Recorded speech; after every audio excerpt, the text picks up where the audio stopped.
down? What's going down? People, ladies and gentlemen, how art thou? Hold on, I gotta shut my stuff off for a second. How you guys doing, man? Long time no see. My guy Bryan, today is his 19th year anniversary. So let's give a round of applause to Mr. Hill family. Let's give a nice round of applause to the Hill family. Let me see if I was trying to see if I put any of my side tracks in here for clapping and stuff. Apparently I didn't. Hold on, let me see if I have any more. I thought that I had some. Hold on. Oh, gunshots. Damn. Okay, no, apparently I don't. Yeah. Oh, hold on. There we go. Let's see. Hold on.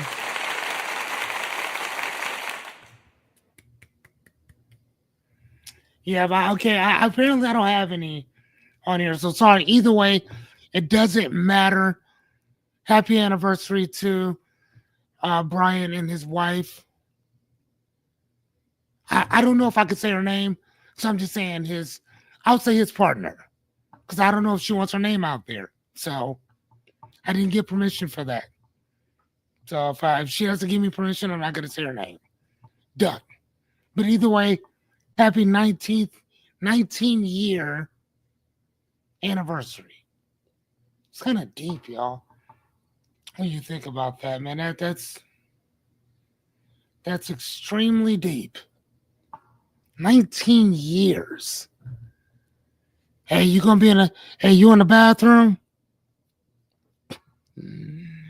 19 years.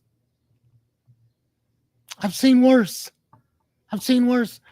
Either way, man, welcome to the Trial and Error Show. Today, as you can see, I'm riding solo bolo. I don't have my guy Matt here. Matt, what's up, my guy? I still gotta talk to you anyway, my guy. Bryan. Man, I gotta call Matt. Matt, I don't know if you're seeing this, man, but we need to connect, kind sir. I'm calling you out. What's up, Christopher? My guy, Christopher.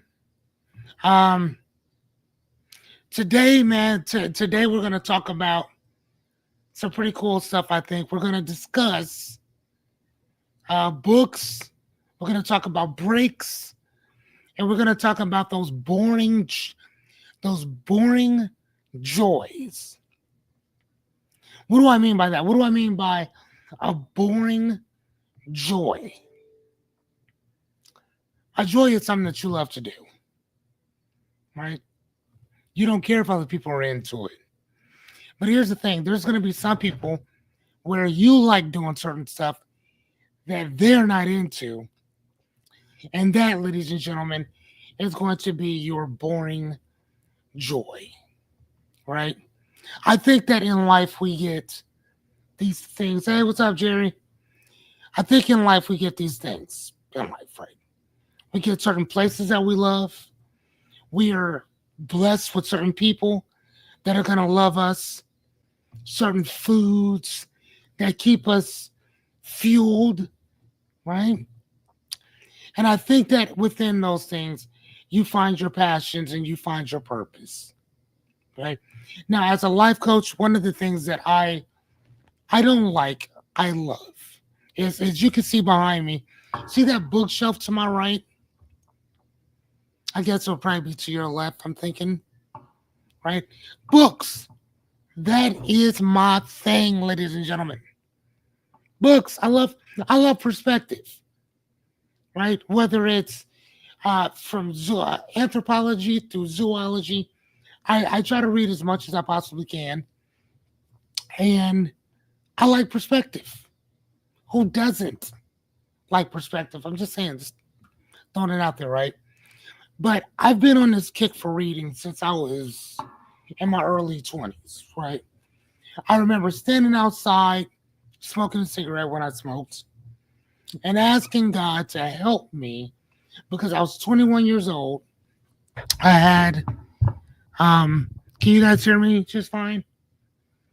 I was 21 years old. I was working at this place, and I was working overnight. Went outside for a break. I remember asking God, I said, man, is this all there is to life? Right? A car, house, food, and that's it, right? And I remember, and again, I don't believe I for those of you who know me, you know that I am sorry, shut that up. For those of you who know me, you know I am not a religious person by any means. But that night, I didn't pray to God. I had a conversation. And I'm like, bro, this is whack. You got to help me. Right? A little bit after that, picked up a book, couldn't put them down. Right? So, I don't know. Right? Now, here's the crazy thing. In my quest of reading, because it's a quest, I love philosophy and theology.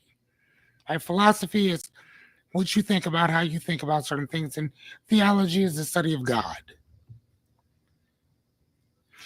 And I remember asking myself, if you couldn't do anything else, and you can just do, let's say you can only do a couple things in life, that's it. What would you consistently keep going back to? And the two things that I consistently keep surrounding myself with is coaching, helping people get from point A to point B, right? And reading.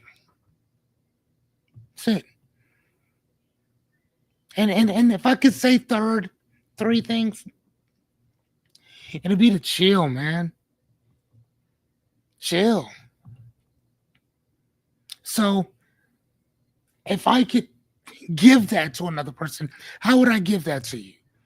Well, I would inspire people to read more, to think more, and to chill the F out.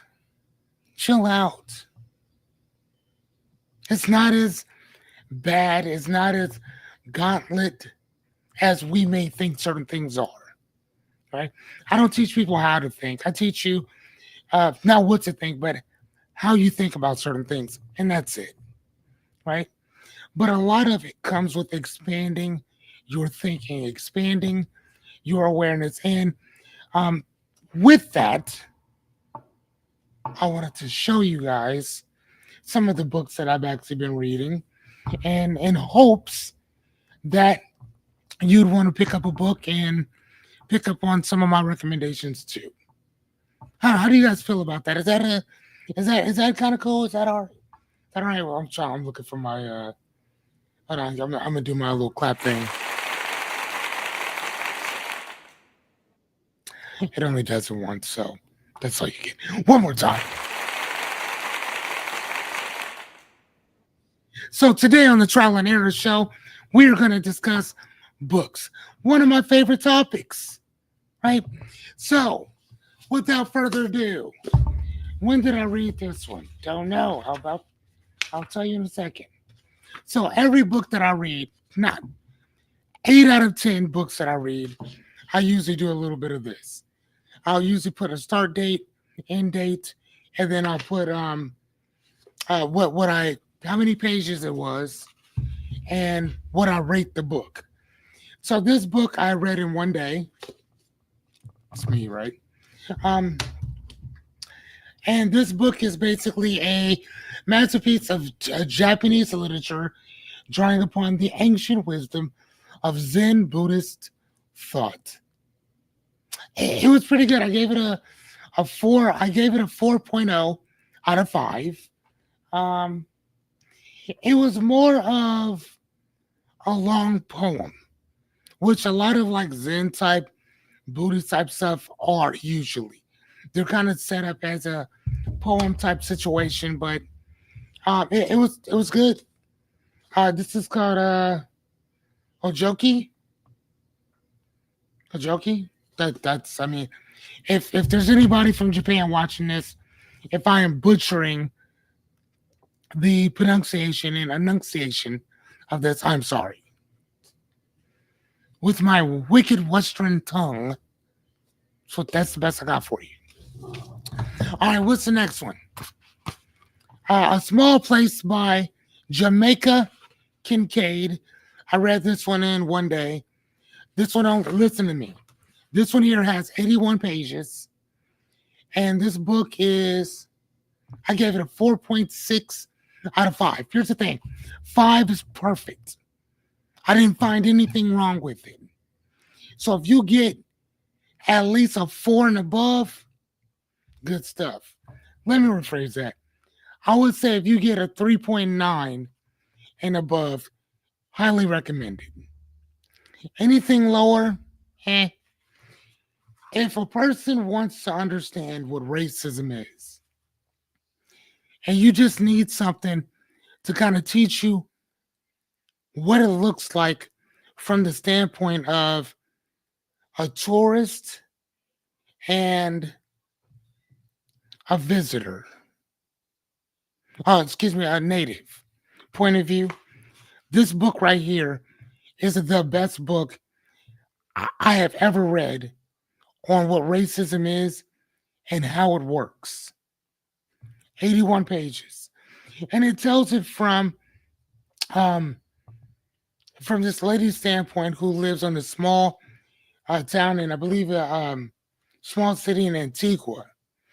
And she talks about it from the standpoint of a native, a person who already lives there, versus the tourism who comes there, and then they look down on the people who already live there, right? And they call them savages. They erase everything that they actually know, their culture, the way that they do. And here's the thing, when people talk about culture, the one thing about culture is that culture literally means the way that we do things. That's it. So when we talk about culture, when we use that word, that's literally all it is how we do things. Now, if you think about the word culture or cult, cult is in a few different things. Difficulty, culture, um, cultivate. It just means the way that we do something. That's it. Okay. But this book, only 81 pages. I'm telling you,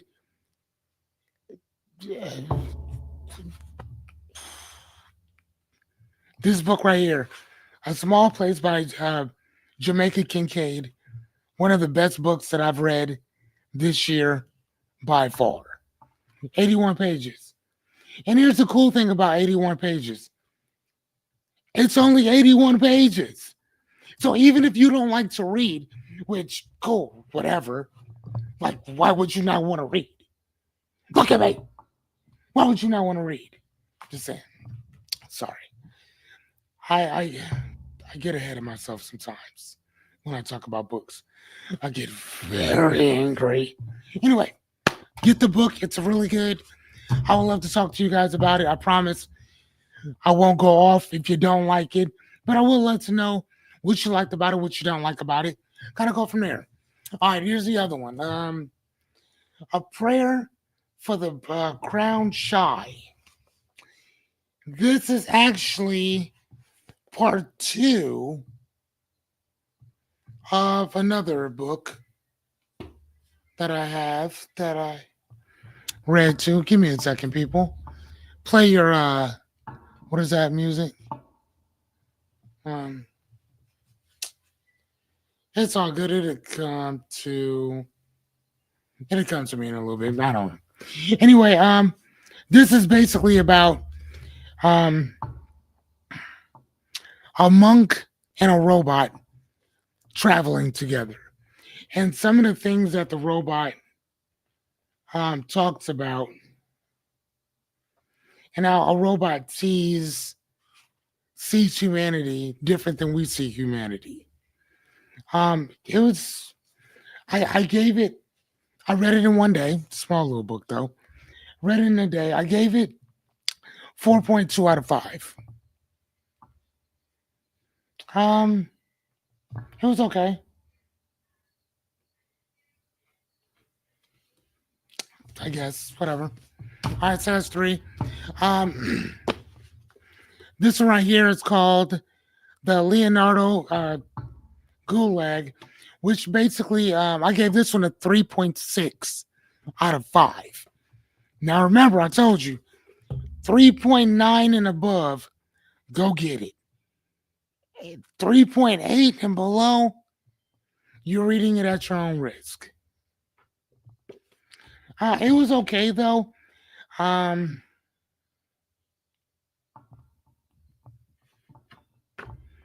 I can't necessarily listen to me. I can't necessarily tell you whether it was actually like truly amazing or not. I can't tell you that. I don't know. I mean, I thought it was okay. But what is it about? It's about a young man who's an artist, and was it Germany or Russia? A Russian artist who was actually kidnapped in the middle of the night, taken to his gulag. A gulag is like a prison, and they are made to. They're sent there to recreate all these different drawings. So they would have to, and a lot of it was like Leonardo da Vinci's um, paintings and this and the other. And they rounded up all of these different artists or whatever, and they had them recreated so then they could sell them as forgeries. So the premise of it was actually a really good premise. The rest of it, man, I don't know, it was all right.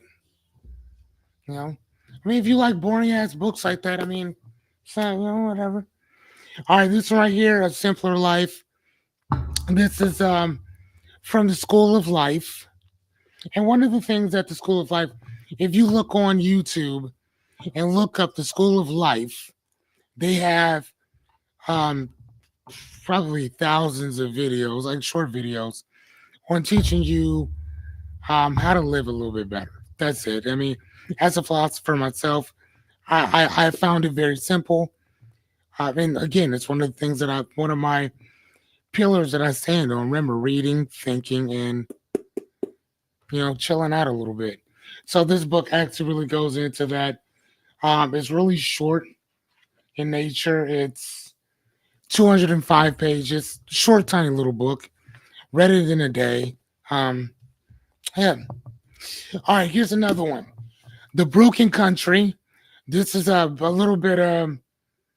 This is a fictional book, which again I told you I read everything from anthropology to zoology. This one is um fiction. I read this one. Oh shit! I read this one in a day. I gave this one a 4.7 out of 5, and it's 307 pages. It was absolutely amazing. I love this book. Could not recommend it enough. It was basically about a young love that they were on this kind of like this farm slash uh, estate. You know, yeah, it revolves around death, um, lost loves, um, people thinking that something's one way and then finding out it's something different or whatever. Hey, it was actually a really good book though, like great book.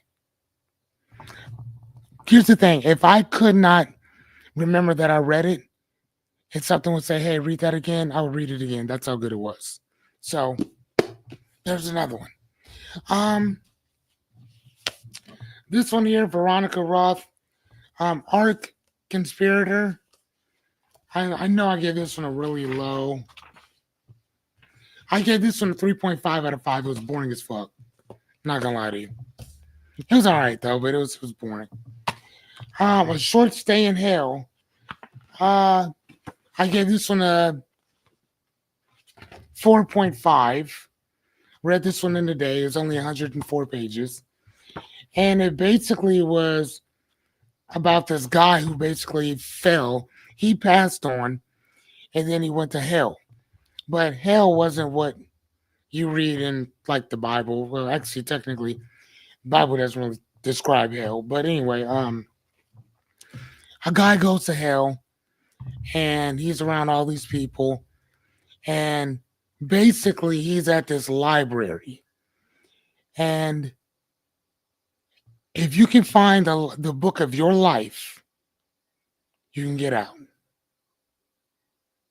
But here's the thing, the books are like almost endless.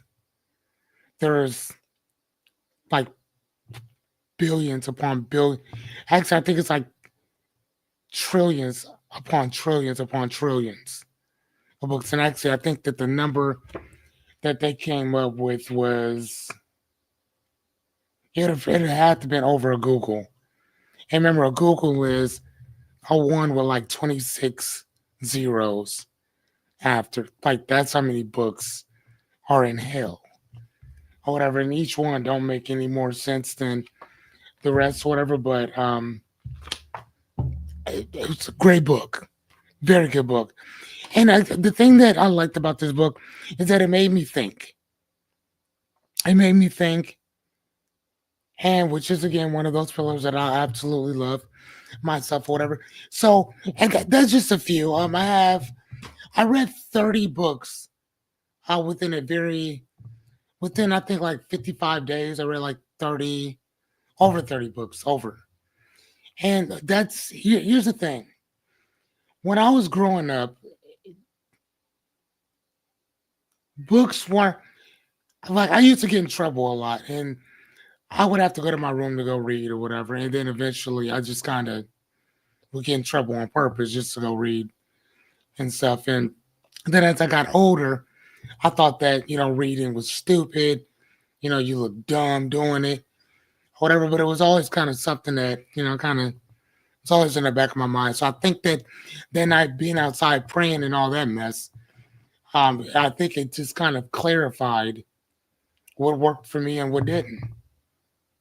Right. And I think that when you have your guards up for a long period of time, and if you think about if you keep your guards up like this, right,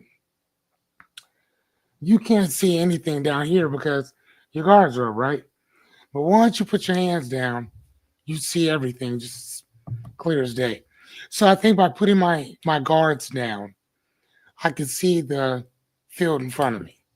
I could see I could see what was most important to me. I could see what wasn't really all that important. I could see where we make a lot of problems for ourselves when we don't need to, which is, ironically enough, the next book that I'm going to be reading, Homo Idiotis. And on the back of it says, oops, sorry, I don't mean put my camera back. Sorry, hold on. Okay, on the back of it says, "Are we idiots?" Sorry about that, man. You see all that in the camera and stuff. Hey, listen, that's the cost of going live. Y'all should know me by now. I try to live everything. I do. I don't want to cut this, go back there. Nope. Because here's the thing. I know me. And if I record it, I'm never going to put it out. Whereas if I just go live from the bungee, we're good. But this right here is a book that I'll probably be reading next. I don't know. I've probably read like 5 other books ahead of this one. But hopefully now that I told you I would read it, I will hopefully now. I just read a book last night. And again, that's also another thing too that I'm known for. Oh my gosh. This right here, this is a cult classic. I'm sorry. The Grapes of Wrath by John Steinbeck. Dude, this book was 455 pages. I read this one in 2 days. I gave this one a 4.7 out of 5. 4.7 out of 5. This book was so good. Oh my God. Which, I mean, I get because of Mice and Men. I think he wrote that too. The guy's writing is just amazing. Just amazing. This book was so good. So good. Oh my gosh. Anyway, what was I talking about? I don't even know. Great thing about books is you can get lost. You can get lost in the sauce. I'm just talking about books, right? Ain't nobody here to watch any of this shit. So I can kind of say and do whatever I want. You know what, though? Actually, I probably am not going to do that. I'm going to tell you why. Because one day, all of these rants and stuff that I be doing, y'all going to be trying to use it against me. And guess what? I can tell you something. I don't fucking care. I'm just joking. I kind of do, but I don't. My boy, Colson Whitehead,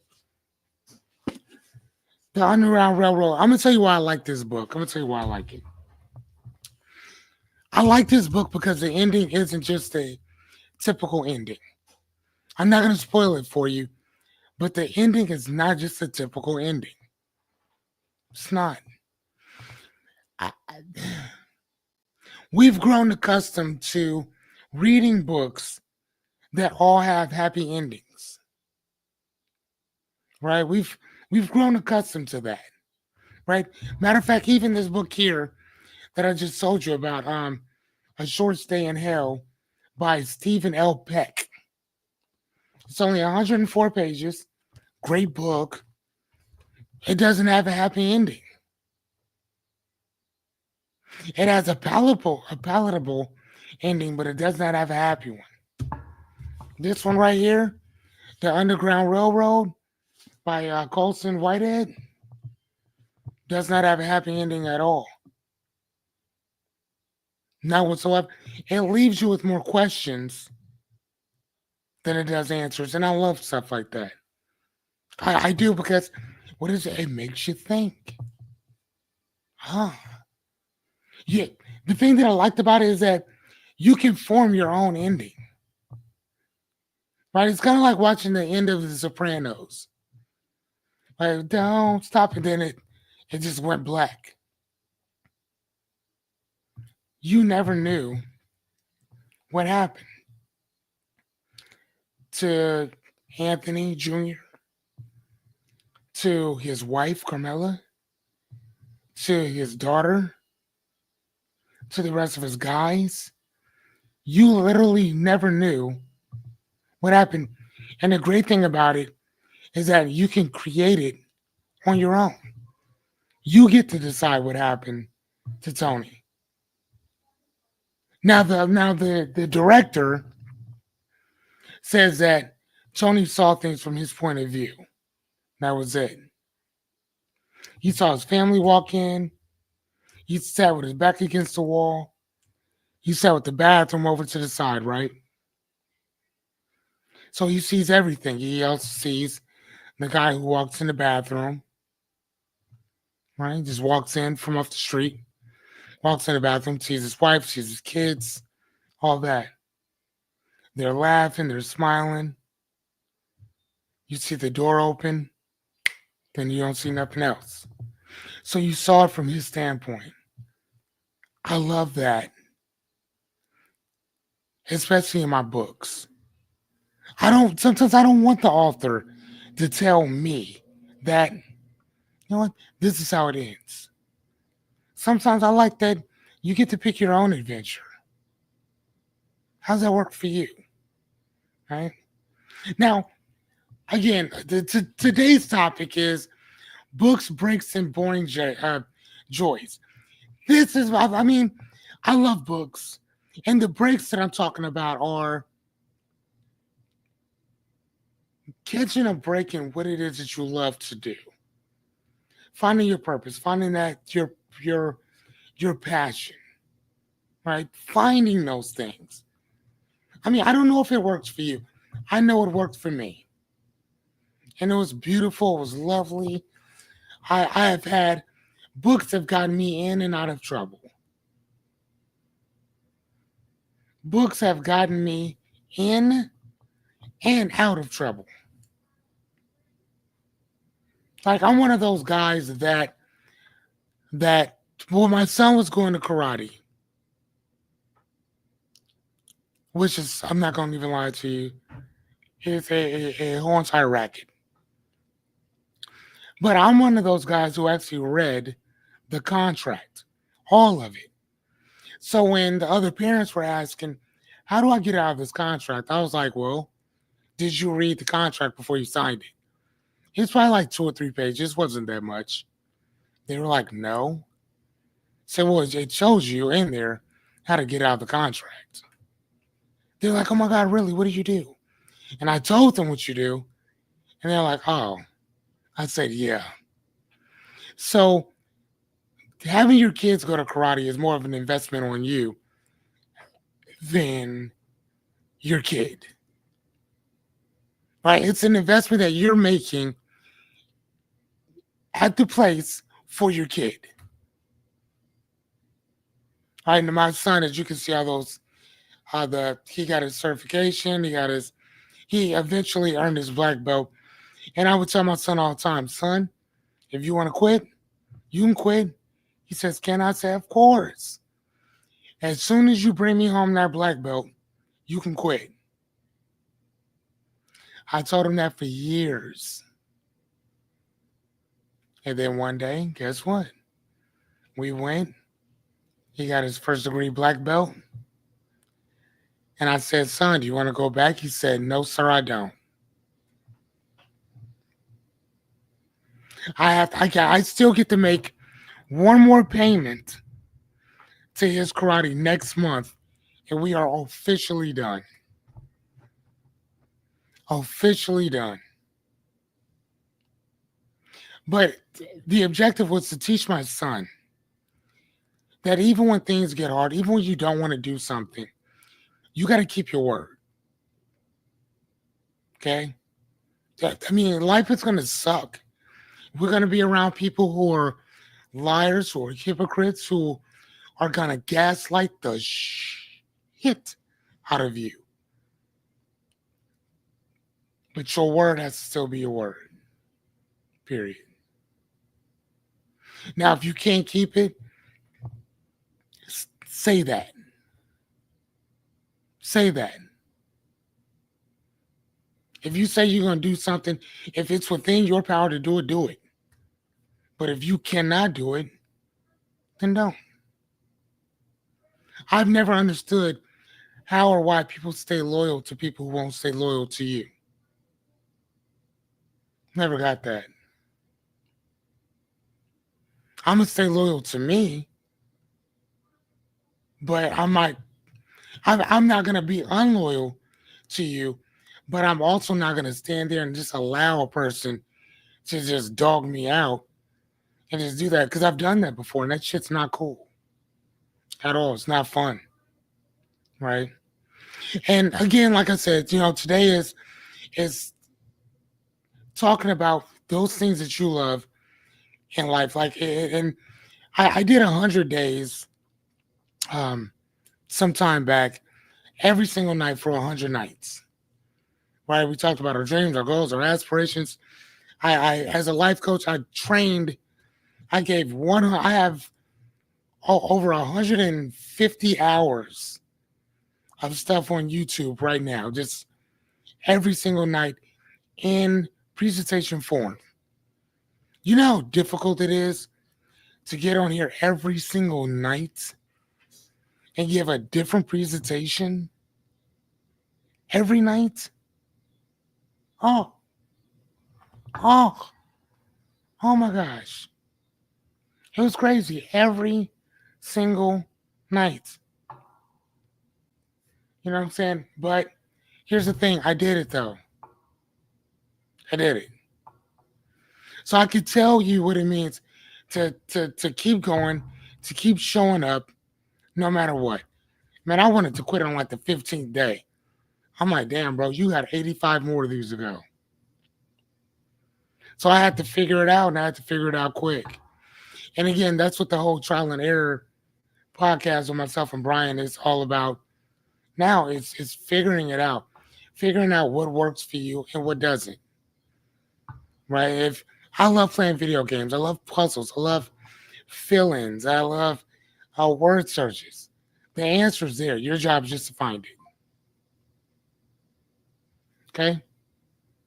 That's your job. Your job is to find the answer. That's it. Okay? What else have I read? The Wim Hof method. I gave this one a 4.4 out of 5. Good book.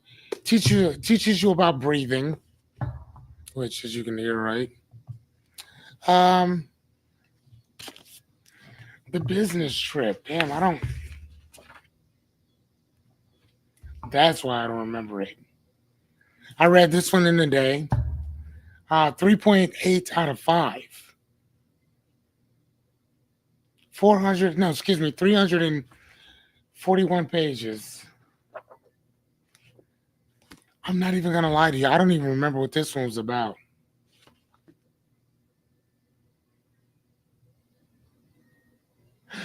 Oh, actually, oh, man. Yes, I do. And I only gave this a 3.8. I think I might have to re-review that one. That one was actually pretty good. And I gave it such a low rating. I'll give it a 4. Business Trip gets 4. Go down and read it.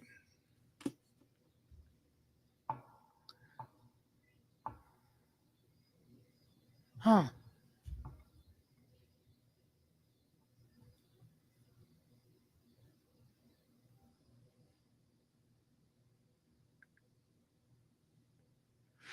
Okay. That's odd. So apparently,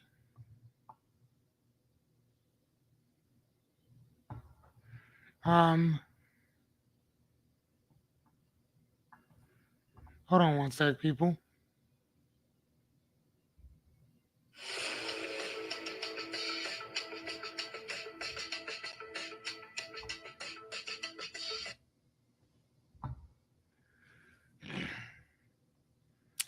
Okay, that's weird.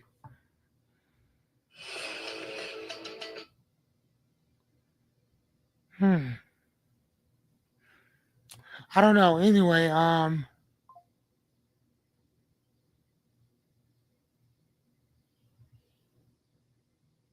hold on, guys.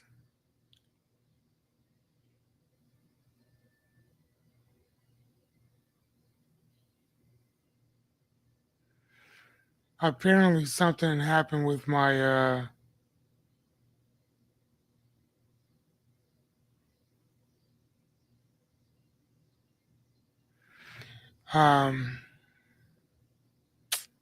so oh man, okay, well that's why. Sorry, ladies and gentlemen. Something happened with my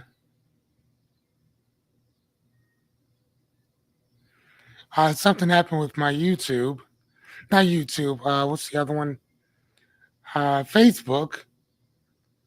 And for now it's not letting me stream anything. I don't know. Either way, we'll keep going. This one here. I gotta call this guy.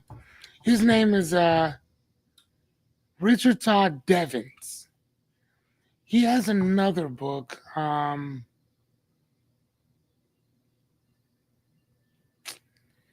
What is the other book that he wrote called? I thought I had it up here somewhere or whatever. It wasn't bad. But I'm going to have to talk to this dude because he had made some comments in this book. So this book right here, it's called Dialogue with with the wise woman, and he was and it kind of bounced around a bit. First off, I read it in a day. I gave it a 4 out of 5. Um, so he had made a comment, and he said something along the lines of, "That was 125." Hold on. He went on the. He said, "Now there's these two people debating with each other." He said, "Now Mildred addresses the audience and says, and let me remind the audience that the professor uh, Markov has advocated that all white people should make reparations to all black people, as well as embrace affirmative action because of the sins of our ancestors. Slavery, professor, was a horrific injustice. The concept of owning another person you regard as inferior to you just because of the color of their skin is abhorrent. But even though slavery is no longer practiced in this country, and even though there are black people who have achieved astounding success, he feels that we still have a debt to pay." Then he goes on to say, and this is crazy as shit to me. In that case, professor, Jews whose ancestors burned in the ovens of Auschwitz slowly because of solely because they were Jewish should be offered similar reparations. What? Hold on. Oh, hold on. What was worse, Professor? Slavery or the Holocaust? Professor Markov gave no reply. He simply glared at Mildred.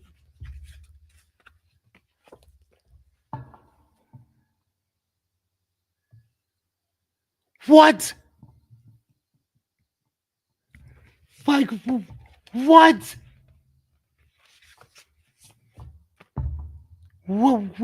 Which was worse? Slavery or the Holocaust? And first, oh my gosh. Like, there was so many different things. First and foremost, I can't wait to talk to this guy. So, but here's the thing. Let's put it out there.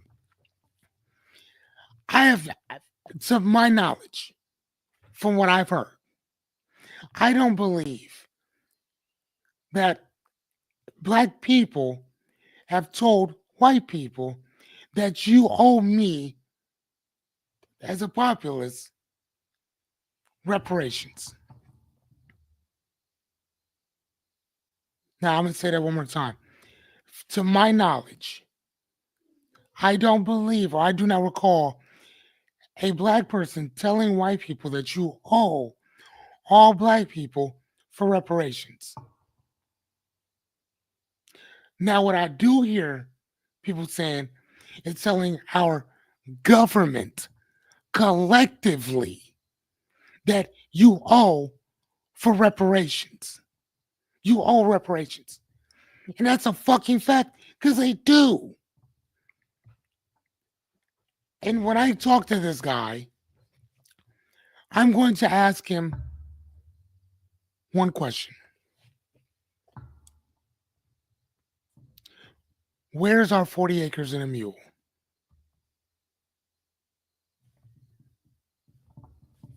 One question. Where is it?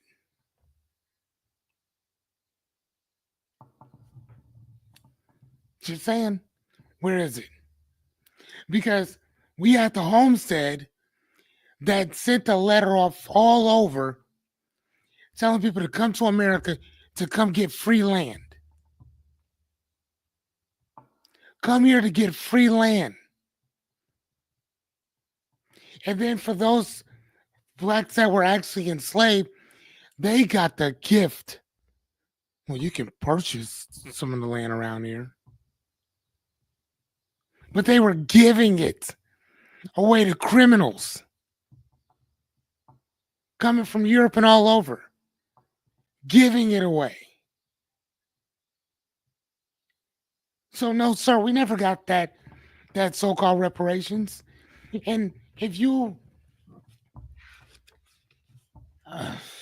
40 acres in the mule, Tuskegee test, Homestead Act, World War One, World War Two, uh, mass incarceration, redlining, the neglect of the GI Bill, um, gynecology. Which hold on, which one is this? Flooding a whole entire community with drugs. Intentionally breaking up a whole entire person's culture, race. Remember kicking their fathers out so dads can't have anything to do with the children. After you removed all the jobs and all the help out of the communities, and it was like, well, no fathers could be there either. That what? That was the government who did that. Who just so happened to be what nationality? Just saying. So, and to sit there and say that Jewish communities did not, or that the Jews did not get reparations for that, the fuck they didn't. Though they're still getting it. Still. We're talking about almost 100 years later. Still. What are you talking about? And that's why I encourage people to fucking read, man. Oh my God. Pick up a goddamn book. Read something. Because here's the thing, if he would have read anything, he would have understood that no, they actually have. There's there is no comparison. None to what the Jewish community got versus what the blacks got here in America. There's what? What? But because it was still a pretty good book, I had to give him the full because it was still a good book. Even though his shows all over the place, like what? What? It was still a good book though. I'm hoping that he wasn't trying to use this off of like using well he did because he was using the protagonist's um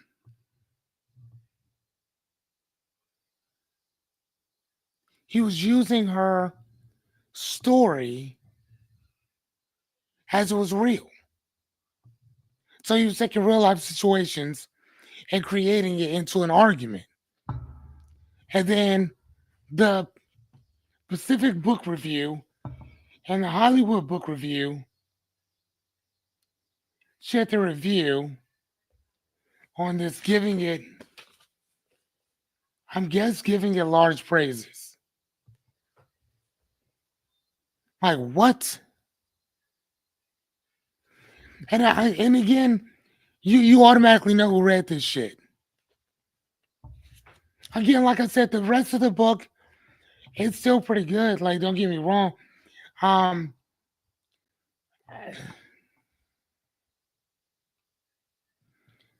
like, yeah, I don't know. Like I said, you know, I gotta call the author and tell him what I thought about it because again, I that's not accurate at all, not whatsoever. I mean, again, if you're gonna tell a story like that, come on, bro, like tell the story. Don't don't cherry pick shit. Cause like honestly, like that's what got a lot of people in trouble as in general, because people be cherry picking shit. Oh, I only want to talk about this over here. Wait, what? What are you talking about? And whatever. The next one I read last night was and everybody loves this book. It was cool. I thought it was good. Don't get me wrong. Sorry. Hold on. Let me fix my camera. Sula by Toni Morris. I gave it a 3.9. It was it was cool. It was cool. It was basically about two young ladies, Nell and Sula. And Sula was very, in today's time, she would be considered eccentric. She would be like that little light skinned girl that, hold on one sec, hold on, you know what, I'm gonna stop this and then go back into it.